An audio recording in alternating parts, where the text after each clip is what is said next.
Welcome back to the Sunday Pulse, where we showed pretty much a lot of creativity, more than at least the last 2 seasons of Family Guy and Simpsons combined. Guys, we had a really good first 2 rounds here at the Sunday Pulse, where we talked about news headlines, and we also showed some creativity imagining different scenarios where we blanked our lives.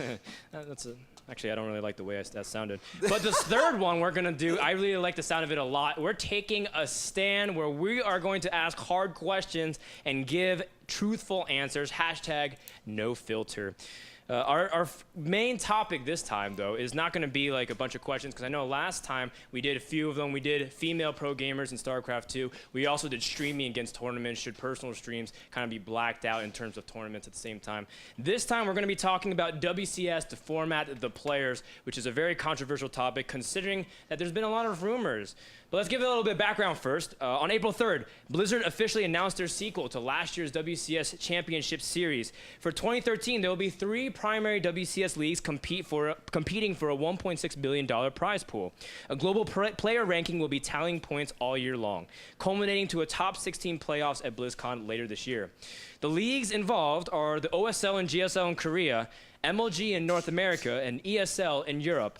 There are 3 parts to each league: the Premier Division, where the top players are competing for the most prize money, the Challenger Division, that functions similar to GSL up and downs, and the Qualifier Division, which is seed into the Challenger. Each region will have a continental finals at one of these tournaments prior to the BlizzCon finals. And no further information has been released pertaining to other Premier Leagues such as DreamHack and NASL. Now, guys, we're going to be talking about format first, and we'll talk about player implications in just a sec. Who are the big winners and losers from this entire announcement, and how much can this help or harm other tournaments involved, even primarily the NASL? We'll begin things with you, Kev. I mean, that's a big question already, which has so many different answers. The big winners and big losers, if you talk about organizations, obviously the guys who are involved, that's awesome for them. It can possibly be good for us, it can possibly be good for DreamHack. Then again, for DreamHack, it might not even be the end of the world, because if they would have been part of WCS, for instance, the Koreans who once play in GSL will never be able to go to a DreamHack. Right now, because it's not really part of WCS, as far as I know, even if you play in GSL Code S, which is basically WCS Korea, or Code A, you can still travel to a DreamHack, for instance, where they can go to an IEM. So it might not actually be all that bad, but overall it's never good to be excluded. If you take a look at the player point of view, I'm actually not really sure. I think it's safe to say that the big losers, with the way that it looks right now, are those are obviously the South American region. Last year they had a couple of nice WCS results. Events, for instance, Killer won a lot of money winning Chile and then South America. Brazil has no WCS anymore. Southeast Asia is obviously a big loser, as they don't have their continental championships anymore. But above all, I also feel that right now, with the way that everything changed, North American players are going to be losers as well, because without a shadow of a doubt, we're going to see a lot of Koreans play in the NA or even move to North America. Ben, what do you think? 1 minute. Well, I'm gonna stay away from the organizer discussion for this exact part of the question.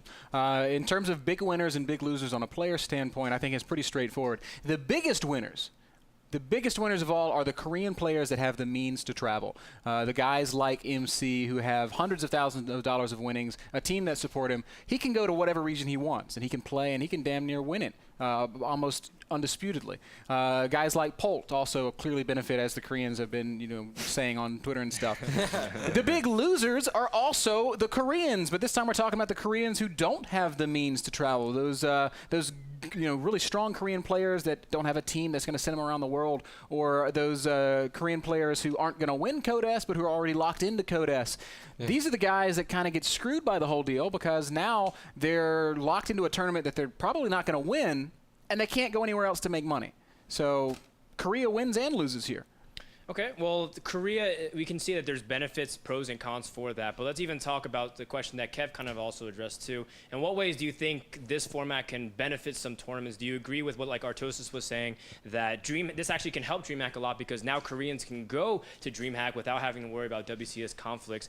But does it hurt them at the same time more than it helps them in this? DreamHack isn't hurt by this, except perhaps in the egos, right? We don't know what went on behind the scenes, what was said. We don't know the real implications here. But the fact is, DreamHack stands alone. It's a fantastic event that is going to happen with or without esports, right? DreamHack doesn't need StarCraft. Nope. It is a massive thing that Robert Olin and his team have built to great success, and they're going to be just fine with or without Blizzard support, with or without esports support, with or without StarCraft II. Does NASL kind of get kicked in the nuts a little bit? I guess. I mean, it certainly hurts my feelings that I'm not going to be casting any WCS stuff. Like, that really sucks. Like, I love casting StarCraft, and we used to work at ESL. I am definitely very jealous of Kalaris, who has our old job and who's going to be casting all these European events. Like, real talk, I am so jelly because traveling around the world, casting the best players in the world, and interacting with everybody and getting to do all that is one of the most fun things. Best job anybody could ever have. So I guess the big losers are me and Kev. Pretty much.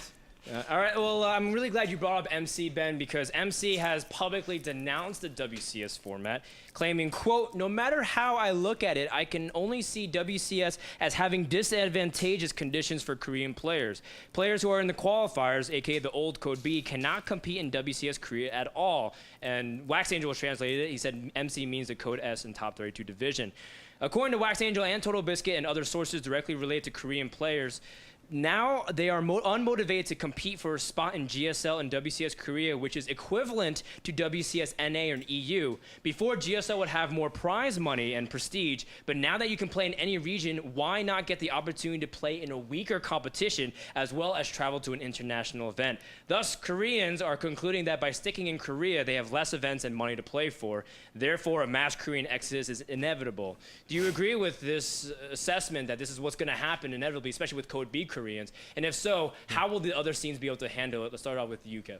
Yeah, I think that MC is definitely onto something, man. Like, I think if I was MMA right now, I would suddenly not be all that worried anymore about not being part of GSL Code A or Code S. It's like, instead of having to go to 3 qualifiers, I can perhaps go to Europe and just start from scratch, and I'm going to have much easier competition. So I definitely think that MC is onto something, and I definitely do think it sucks a lot for guys who are in Code A right now, who basically have no choice anymore.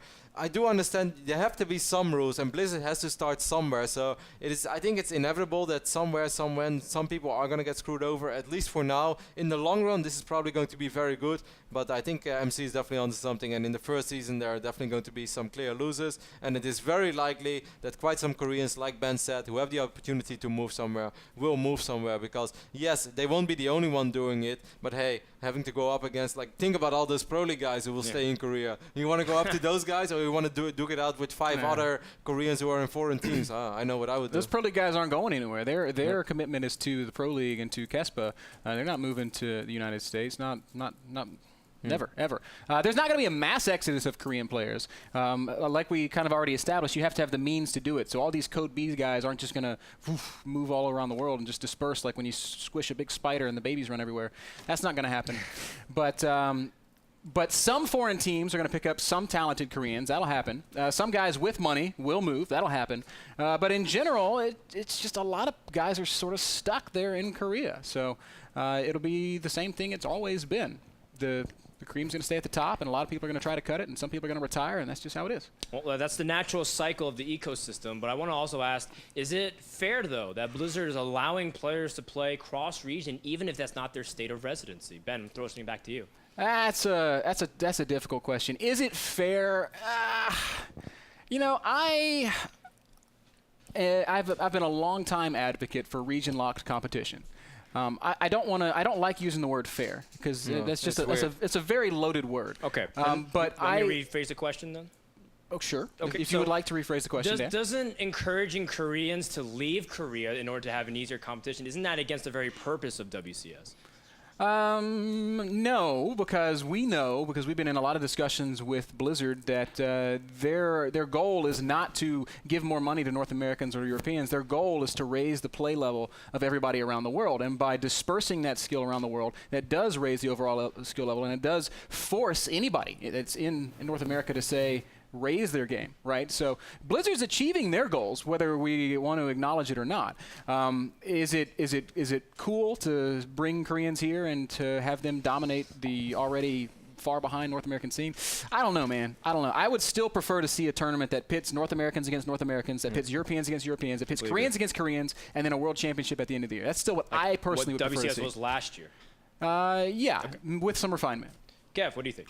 I completely agree. I mean, I do not think that like fair is the right word either, but it kind of defeats the purpose. We're all asking for region lock play, and that's not for every single tournament in the year. Like, people have to understand that we don't want this all the time. But in every sports, and whether it's football, tennis, soccer, you will always have national championships, you will always have European championships, and you will always have world championships. And yeah, sure, the guy who wins the European 100-meter sprint is probably not a superstar, because we all know that the Jamaicans and the Americans are much quicker. But it is still damn cool for that European to be the European champion. And now, at the end of the day, we still are not going to have a real true European champion, because we're still going to have 5 to 10 Koreans. And I mean, for this tournament, I really don't mind, but it still leaves that empty hole that I do at least want once a year. I want an all North American tournament. I want an all European tournament. I don't care who hosts it, whether it's Blizzard's WCS or something else. I do still think we need that. I would love to host it. If somebody out there wants to give me $100,000 to host that event, I'll make it happen. I'll say, you show me your passport.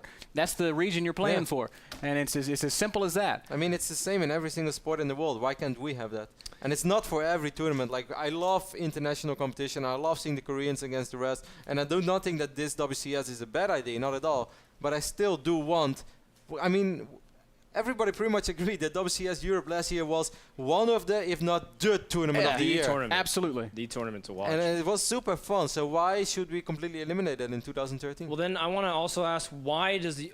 I mean, should Blizzard reach out to these other regions then? Because you mentioned it earlier, Kev, that SEA and the South Americans don't get an actual league to play for. They have to play in other regions. South Americans to play in NA, and obviously Asia, Taiwan, Sen has to play against the Koreans. That's incredibly difficult. Isn't the purpose of building local heroes how you get the people, the momentum in the first place? Or is Blizzard waiting for the scene to come up and then they give them a league? How do you think they should go about this, Kev? Well, I mean, I can definitely understand Blizzard. I spoke quite a bit with, for instance, the European eSports community manager, and he explained me a lot as well. And he said, like, Kev, think about all those events we threw up. For instance, WCS Chile, how many games did you watch? I was like, well, Mark, absolutely nothing. I know who won. I went through the results. He's like, exactly. But he's like, how much do you think that cost? And I was like, yeah, obviously, that's a lot of money. But I do not think that you always have to go all out. Like, I do not think it's a bad thing to give a certain region less money than a much bigger region, but it would have been nice to at least see something there. But it's obviously very easy for us to speak about it. But yeah, if Blizzard is not going to do it, I think it will be very hard for those South Americans to build a name for themselves. A, they have a more underdeveloped scene. B, now they're going to have to play with lag. Come on, like, I could never ever defeat anyone who's good from South America to NA. Yeah. Really good points, Ben. I think we do have to throw out the disclaimer that there are still details that we don't have. We don't have the full story yet. Mike Morheim was on Twitter just yesterday or the day before tweeting at Huck saying, hey, there's more info to come, just bear with us. What's the question? How do you fix it? How would you do it? Yeah, should Blizzard be waiting for the scenes to develop before they address it, or should they be trying to cultivate it? Or what should they do? Blizzard's taken the right steps in a lot of ways, and the fact that they're getting involved and they're injecting money into the scene, that's going to cause growth. And that's good. Nobody's ever going to argue against that. I think the thing that makes people scratch their heads is just this whole, why have regionalized competition at all if it's not truly regionalized? It's kind of superfluous, right?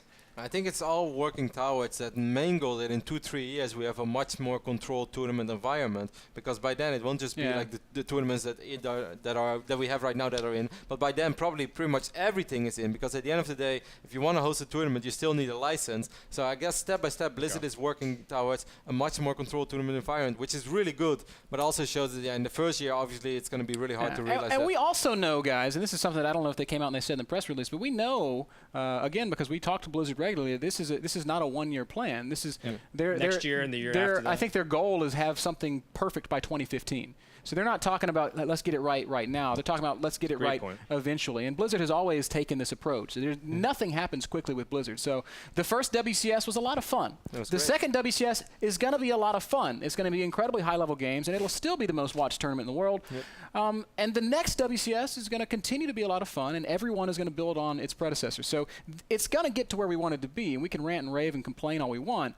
But the ball is rolling in a way that in the end, I do think it will be for the betterment of the entire scene. I totally agree. I think in the end of the day, it's going to be awesome, man. But as you guys said as well, it's not a one-year project. This is too big. The way that, or the direction that Blizzard is heading to is not something that you can possibly realize in 1 year, because you shouldn't forget that all these tournaments have plans already as well. Blizzard can just suddenly say, hey, you know what? From today on, we're going to do it like this, because we all know that you don't plan things unless you're Ben. Ben plans everything last moment, but most people plan things way in advance. I'm just teasing you, Ben. It's a small joke.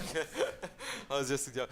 For you guys who don't know, Ben is always like, yeah, we can do that, we can do that. And then like when the day comes, Ben is still like, oh yeah, we were going to do that tomorrow, right? Like, should probably book something. I was like, yeah. No, but obviously it makes sense that Blizzard can do everything at once, because so many big organizers or tournaments have already made plans for 8 months ahead or even 12 months ahead, rented out venues and stuff. So I got you. I think we've hit the nail on the head, and we've taken our jabs at Ben. Last closing statement is rank the regions. You're going to predict. Rank the regions in terms of strength between the 3 leagues of Korea, NA, and EU. We'll start out with you, Ben. Right now, or where do you 3 months from now? Where do you think the WCS region strength will be after everyone's done mind gaming each other? Like, I think I'm going to go to this region, and like, no, because I know MC is going to be going here. I'm going to go there. I don't think we're going to see that much change. I know Kev's answer is going to be different from mine. Right now, it's Korea over Europe over North America. I think it's still going to be Korea over Europe over North America, and I don't really see that changing much. So there's my answer. Cool. Kev?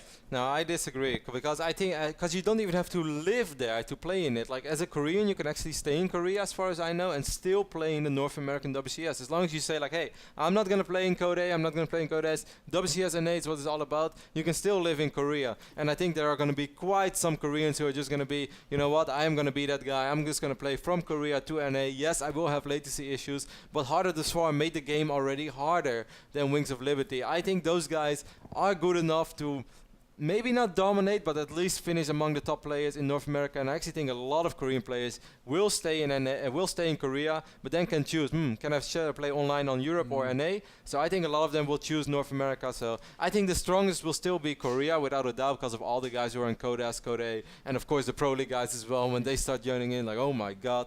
But I think second hardest will actually be North America, because of all the Koreans that are going to play there. And last but not least, I think Europe will also be extremely strong, don't get me wrong, but I think it's going to be slightly easier. I just want to chime in and say the reason that I think Europe is going to continue to be better than North America is not because of some inherent existing skill level or because of some Korean saturation. It's because of the esports culture in Europe. We're already seeing, if you look at ESL and you look at Riot and you look at MOBA, you see this sort of collective group of people all moving to Cologne, where the ESL studios are, training together, working together, growing together. That's going to happen with StarCraft II as well. ESL is also doing the WCS stuff there. There's already a lot of pro gamers in Germany that are all very strong, and Europe is much smaller than North America, so it facilitates that sort of training and that kind of growth much better than North America does. Maybe if we all the North Americans decide to get together in Southern California, we can see that change, but that's not going to happen anytime soon. You know, the coolest thing ever, guys, would be if like all the Koreans make it short, Kev.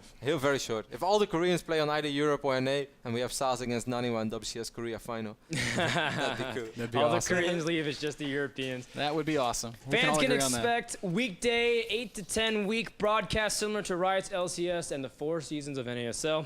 In addition, free HD streams will be mandatory for each partner league. Some leagues like the GSL will offer even higher quality. For all information regarding this format as well as the tournament, head on over to battle.net/ST2 for all information, or if you want some lulz regarding balanced discussion on the general forums.